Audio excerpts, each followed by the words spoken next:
నా హనుమాన్ ప్రతిష్ఠ కథ. హనుమంతుడు హరివీర భయంకరుడు, అతిలోక సుందరుడు. హనుమంతుడు ఆధ్యాత్మికవాది, లౌకికవాది. కొండగట్టులో వెలిసిన సౌమ్యుడు. కొండగట్టులో నిలిచిన ఆంజనేయ స్వామికై నేను రాస్తున్న కథ ఆంజనేయ ప్రతిష్ఠ. ఆంజనేయ ప్రతిష్ఠ, ఆంజనేయ ప్రతిష్ఠ. ఈ కథలో మొదటి భాగము 1 మరియు 1 పాట. అతను సువర్చలను మ్యారేజ్ చేసుకోవడం మరియు కలియుగ పరబ్రహ్మగా మారడం.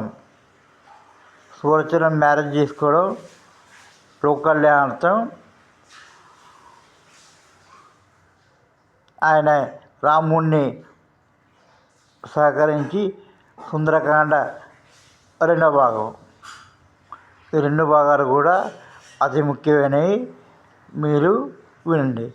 హనుమంతుడు గాలిదేవుడు కావున వాయువు మనకు ప్రధానం కావున వాయు ప్రతిష్ఠ చేసిన వెంటనే అన్నీ చేయాలి. వాయువు సంబంధించిన కథనే మీరు లీలారమహస్యంగా వినండి. ఇది ఆధ్యాత్మిక చింత కొంచెం, లౌకిక చింత కొంచెం ఉండాలి.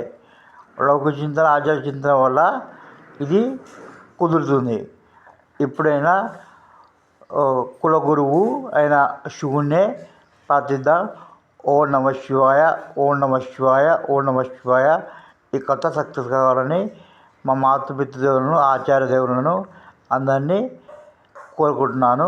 నా జేఎస్మీది కూడా సరైన పద్ధతిలో వెళ్తూ లక్ష కోట్లు సంపాదించాలని ముక్కోటి దేవతలను కోరుకుంటున్నాను. ఓం నమ శివాయ, ఓం తత్సత్.